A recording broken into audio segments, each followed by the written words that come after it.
Interview Expert est aujourd'hui en compagnie d'un top pilote.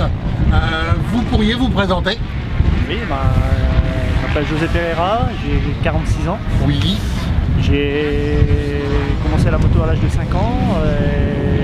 J'ai suivi une carrière assez traditionnelle en passant par la Ligue, puis après les championnats de France, les championnats d'Europe et quelques qualifs en championnat du monde 125.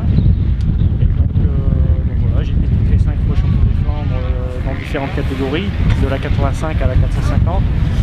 Et puis voilà, j'ai ressenti tout de suite une grande passion pour la moto, et j'ai surtout le sens d'aider les pilotes. J'adore ça, ce que je fais. Je leur apporte du matériel, des motos, de mon expérience tout simplement par rapport à ce que j'ai vécu. Et aujourd'hui, c'est encore une fois ce que j'essaie de faire au quotidien. Votre plus beau souvenir en motocross, c'est quoi? Peut-être un Touquet. Est-ce que le Touquet reste quand même la compétition de prédilection, de référence pour les pilotes de motocross? Ouais, ici c'est vrai qu'on est dans une région où il y a une très grosse demande avec justement l'épreuve de l'enduro du Touquet, donc tout le monde se focalise sur l'enduro du Touquet. Bon, pour ma part, quand j'étais plus jeune, c'était pas vraiment mon objectif. Je faisais plus une carrière dans le motocross et aussi le supercross, mais dans la carrière d'un pilote, c'est vrai qu'on rêve tous quand même à un moment donné de goûter à l'enduro du Touquet. Et puis c'est surtout tout ce qu'il y a autour, la préparation, les entraînements hivernaux et tout ça. Tout ça c'est vraiment quelque chose qui est chouette à vivre et à partager. Donc le supercross reste quelque chose de particulier par rapport au motocross. Les sensations sont différentes. On ressent comment la moto différemment.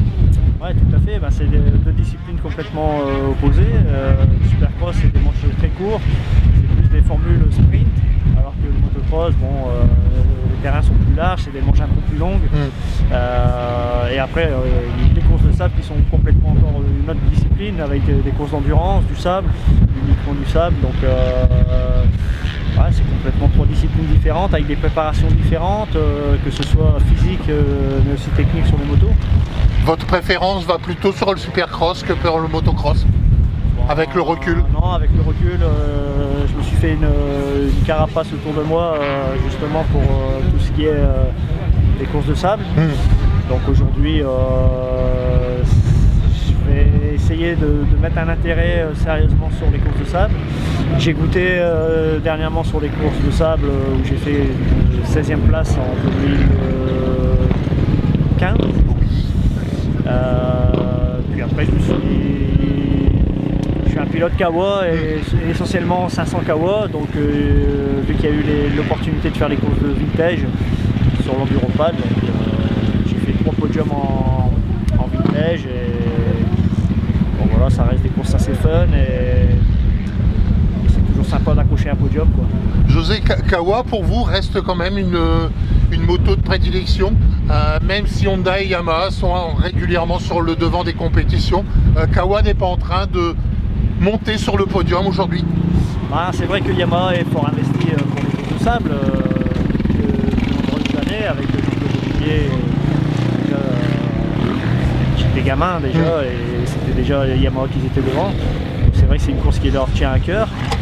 Mais que ce soit KTM, Honda ou Kawasaki, tout le monde rêve du podium, tout le monde veut décrocher la victoire au Touquet.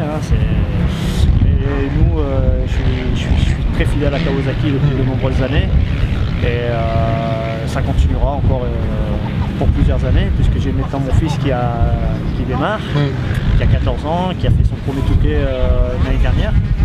Et donc c'est clair que je vais mettre tout en œuvre pour continuer l'aventure avec Kawasaki, et surtout j'ai mis un programme en place essentiellement pour les jeunes. Oui. Donc les juniors. Vous pouvez nous en parler un peu plus? Oui, tout à fait. Avec Kawa, donc je vais investir là sur 2 jeunes espoirs, peut-être une féminine aussi. Voilà, mon but c'est vraiment d'arriver crescendo sur le championnat de France des salles, en démarrant par la catégorie junior, et puis on va essayer d'amener de couleurs sur le podium. Est-ce que quand on a goûté Kawa, on reste coûte que coûte Kawa? Après c'est qu'une question de mentalité, hein. Il y a des gens qui sont fidèles à la marque et d'autres qui aiment bien le changement. Bon, pour ma part, moi je suis très fidèle à mes partenaires, hein. J'ai des partenaires, ça fait 30 ans qu'ils me suivent et chacun a sa façon de faire, mais bon, moi c'est vrai que je suis plutôt resté accroché à mes propres partenaires depuis de nombreuses années et ça me réussit plutôt. La suite, ce sera effectivement avec le championnat de France? Oui, on démarre là cette année avec. J'ai mon fils Aaron, malheureusement, qui a pas l'âge pour rouler en 254 ans. Donc il va faire les 3 premières courses en 125 avec Kawa.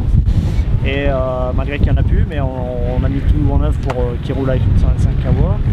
Puis après, dès qu'il aura l'âge de ses 15 ans, il pourra participer dans la catégorie 250 et il sera présent en 250 avant de rouler en 254. Aujourd'hui, vous recherchez de nouveaux pilotes pour monter effectivement votre, j'allais pas dire business, mais votre activité? Oui, bien sûr, c'est toujours intéressant d'évoluer. Après, on est une petite structure, donc elle se développe crescendo. Donc on ne peut pas se permettre non plus de prendre des pilotes de grand nom, parce que forcément il faut du budget et tout ça. Ouais. Mais par contre, essentiellement là, l'objectif vraiment, c'est vraiment de lancer des jeunes et de les soutenir dans la catégorie junior. D'accord, ok. Donc pour vous, vous allez effectivement continuer les compétitions? Oui, j'ai toujours un pied à terre sur les compétitions. Maintenant j'ai investi aussi sur un circuit, et donc ça pour justement persévérer et progresser dans ce domaine. Donc on oublie tout le reste et on va se concentrer vraiment sur le sable. D'accord, ok.